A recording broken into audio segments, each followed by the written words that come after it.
مدرسہ بیت العلوم کونڈوا پونے اس official channel کو سبسکرائب ضرور کریں۔ یاد رکھیے، اس سے کسی ایک شخص کو نہیں، پورے مدرسے کو فائدہ ہوگا اور آپ کو اجر عظیم ملے گا۔ انسان کے بعد ان چیزوں کی تخلیق کا ذکر فرمایا جو انسان کے فائدے کے لیے خصوصی طور پر بنائی گئیں، اور قرآن کے سب سے پہلے مخاطب کون تھے؟ کہاں اترا قرآن؟ عربستان۔ قرآن کے پہلے مخاطب کون تھے؟ عرب تھے، اور عرب کی معیشت، روٹی روزی، اکنامک کا مدار، بڑا مدار پالتو چوپائے، اونٹ، گائے، بکری پر تھا۔ تو اب وہ نشانیاں بتلا رہے ہیں کہ دیکھو ہم نے یہ جانوروں کو ہم نے پیدا کیا۔ وَالْأَنْعَامَ خَلَقَهَا لَكُمْ، چوپایوں کو تمہارے لیے پیدا کیا۔ دو فائدے ہیں اس خاص طور سے، ایک تو یہ کہ ان چوپایوں میں سے مینڈے کو لے لو، اس میں کیا بناتے اللہ تعالیٰ؟ اون، اور وہ اون سے تمہارے گرم کپڑے، اونٹ سے بھی نکلتا ہے اون بہت سارا، تو دیکھو یہ ہم نے دیا کہ اس سے تم گرم کپڑے بناتے ہو، ٹوپیاں وغیرہ تیار کر کے جاڑے کا سامان تیار کرتے ہو۔ دوسرا فائدہ منہا تاکلون، سب سے بڑی چیز ہے، کھائے گا کیا آدمی؟ تو کچھ نہیں ہے اپنے پاس، مینڈے ہیں، بکری ہے، اونٹ ہے، بس اسی کو ذبح کر لیا، 2-3 دن کھاتے رہے۔ اور جب تک زندہ ہے ان کے دودھ سے اپنی بہترین غذا پیدا کرتا ہے۔ یہ دودھ ہے، دودھ سے مکھن ہے، گھی ہے، پنیر ہے، دودھ، دہی، مکھن، گھی، اور ان سے بننے والی تمام پروڈکٹ، چیزیں، یہ سب اللہ کی مخلوق ہے۔ ان کو دیکھو اور پہچانو اللہ کو، اور باقی عام فوائد کے لیے فرمایا اور بہت سی نفع کی چیزیں ہیں انسانوں کے لیے۔ کیا نفع ہے؟ دیکھو ابھی جانوروں میں گوشت ہے، چمڑے ہے، ہڈی ہے، بالوں سے وابستہ ہے، بال ہے، سمجھ میں آئے؟ نئی نئی ایجادات کی طرف اللہ نے اشارہ کیا جو حیوانی اجزاء سے انسان کی غذا، لباس، دوا استعمال کی چیزیں پیدا ہوتی۔ ایک فیکٹری کا ادگھاٹن تھا یہاں پھلٹن میں، ہم بھی گئے تھے، دلی سے ایک آئے تھے صاحب، بہت سے لوگ آئے تھے۔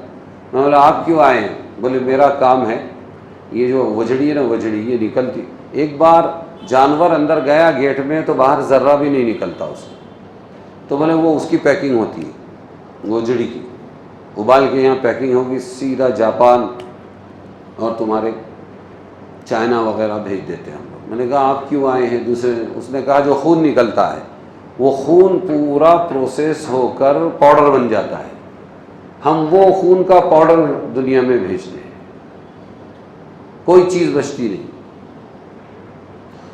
تو ساری چیزیں اللہ نے پیدا کی ہے، پہچانو اس اللہ کو۔ اس کے بعد ان چوپائے جانوروں کا ایک اور فائدہ عرب کے مزاج کے مطابق یہ بیان کیا، وہ تمہارے جمال اور رونق کا ذریعہ ہے۔ یہ چوپائے کیا ہیں تمہارے لیے؟ ارے بولو نا، جمال اور رونق ہے، محنت کا کام، لیکن جس کے پاس جانور ہے اس کا نام بھی ہے، اور رونق کا ذریعہ، خصوصاً جب وہ شام کو چراگاہوں سے تمہاری مویشی خانوں کی طرف آتے ہیں، یا صبح کو گھروں سے نکل کر چراگاہوں کی طرف جاتے ہیں، کیونکہ اس وقت مویشی سے ان کے مالکان کی خاص شان و شوکت کا مظاہرہ ہوتا ہے، فلانے کی بکریاں ہیں، سمجھ میں آئے؟ آخر میں ان جانوروں کا اور ایک اہم فائدہ بیان کیا، یہ تمہارے بوجھ سامان دور دراز شہروں تک کے پہنچاتے ہیں جہاں تمہاری رسائی نہیں، اور تمہارے سامان کی رسائی جان جوخم میں ڈال کر بھی مشکل تھی۔ اونٹ، بیل خاص طور سے انسان کی یہ خدمت بڑے پیمانے پر انجام دیتے ہیں۔ آج کل ریل گاڑیوں، ٹرکوں، ہوائی جہازوں کے زمانے میں بھی انسان ان جانوروں سے بے نیاز نہیں ہے۔ ہر جگہ نہیں جاتی ریل، ہر جگہ نہیں جاتی بیل گاڑی۔ کتنے مقامات دنیا میں ایسے ہیں جہاں یہ تمام نو ایجاد سواریاں بار برداری کا کام نہیں دے سکتی، وہاں پھر انہی کی خدمات حاصل کرنے پر انسان مجبور ہوتا ہے گھوڑا، گدھا اور اسی طرح خچر۔ پہاڑوں پر کیسے چڑھے گی تمہاری بیل گاڑی؟ یہی کام آتے۔ تو یہ اللہ کے پیدا کیے ہوئے، پہچانو اپنے اللہ کو۔ انعام یعنی اونٹ، بیل وغیرہ کی بار برداری کا ذکر آیا، تو اس کے بعد ان چوپائے جانوروں کا ذکر بھی مناسب ہوا جن کی تخلیق ہی سواری بار برداری کے لیے کی اللہ نے۔ ان کے دودھ یا گوشت سے انسان فائدہ نہیں اٹھاتا لیکن ان پر سوار ہوتا ہے اور بوجھ لاد کر جاتا ہے. والخیل والبغال والحمیر، اور گھوڑے اور خچر اور گدھے یہ بھی اللہ نے پیدا کیے. تم اس پہ سوار بھی ہوتے ہو اور ٹکڑک ٹکڑک اس کے اوپر تم شان بھی جتاتے ہو. ارے سمجھے کہ نہیں؟ دولہے کو کہیں بھی بٹھاتے ہیں تو زینت بھی ہے اور ساتھ میں تمہارا بوجھ بھی اٹھاتے ہیں. اب قرآن میں ریل، موٹر، ہوائی جہاز کا ذکر ہے یا نہیں ہے؟ تو ہے. اسی آیت میں نے کہا تھا ایک پیٹرن، ایک خاص جملہ ہے وَيَخْلُقُ مَا يَشَاءُ، اور پیدا کرتا رہے گا. وَيَخْلُقُ مَا لَا تَعْلَمُونَ، اور وہ پیدا کرتا رہے گا جو تم نہیں جانتے.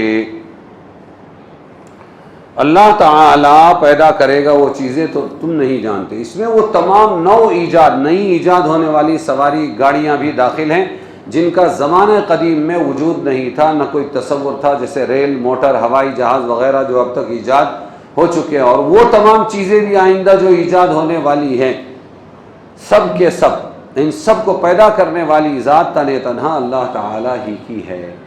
اب لوگ بولیں گے کہ ہم نے پیدا کیا آدمیوں نے، تو سائنس قدیم اور سائنس جدید کا اس میں صرف اتنا ہی کام ہے کہ قدرت کی پیدا کی ہوئی دھاتوں میں قدرت ہی کی دی ہوئی عقل اور فہم کے ذریعے جوڑ توڑ کر کے ان کے مختلف کل پرزے بنا لے، اور پھر اس میں قدرت الہیہ کی بخشی ہوئی ہوا، پانی، آگ وغیرہ، برقی رو پیدا کرنے، یا قدرت ہی کے دیے ہوئے خزانوں میں سے پیٹرول نکال کر ان سواریوں میں استعمال کرے. اب CNG بھی آ گیا، ڈیزل بھی آ گیا.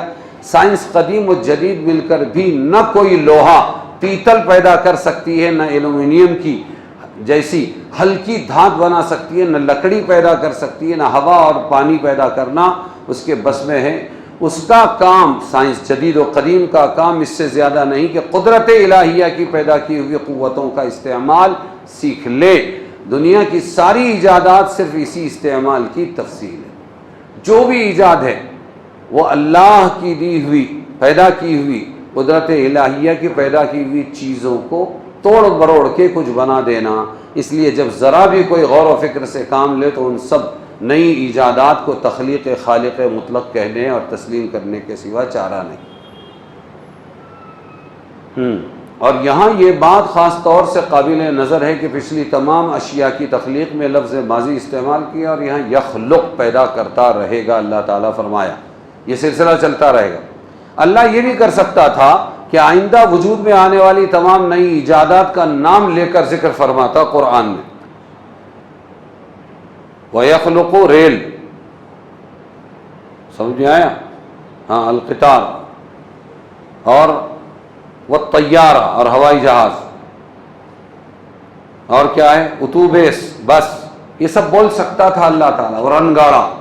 لیکن وقت سے پہلے اگر اللہ تعالیٰ یہ بول دیتا جب یہ ایجاد نہیں ہوئی تھی تو لوگ پریشان ہو جاتے ہیں کہ ما ہوا ریل، یہ ریل کیا ہے، ہوائی جہاز کیا ہے. ارے سمجھے کہ نہیں سمجھے؟ اس لیے اللہ تعالیٰ نے وقت سے پہلے ان چیزوں کے الفاظ نام بیان کر کے لوگوں کو پریشان نہیں کیا، اشارہ دے دیا. اور ہم ایسی چیزیں پیدا کرتے رہیں گے جو تم نہیں جانتے. سمجھ میں آیا نہیں ہے؟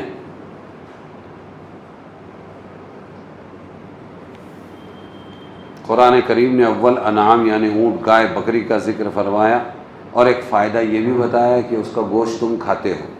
آگے جب اللہ تعالیٰ نے والخیل والبغال والحمیر، اور ہم نے پیدا کیے گھوڑے اور خچر اور گدھے، یہ فرمایا تو وہاں صرف اتنا کہا تم اس پر سوار ہوتے ہو اور وہ تمہارے لیے زینت ہے، اس کا گوشت کھاتے ہو یہ نہیں فرمایا. کیوں؟ اس لیے کہ ان کے گوشت حلال نہیں ہے.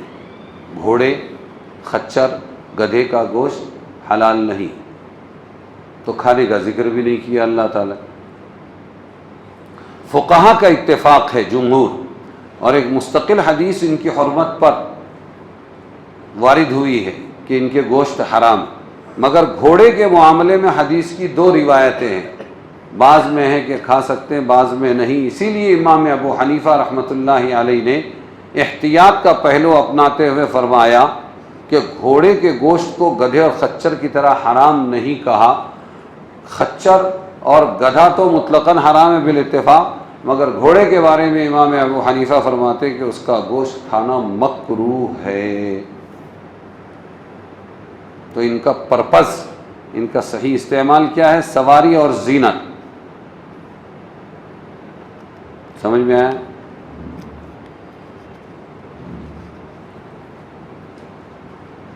تو کیا کریں کہ یہ زینت کی چیزیں لیکن اکڑ مکڑ نہ ہو، ضرورت کے لیے استعمال کرے. اللہ نے دیا ہے تو سواری میں اس کو استعمال کرے.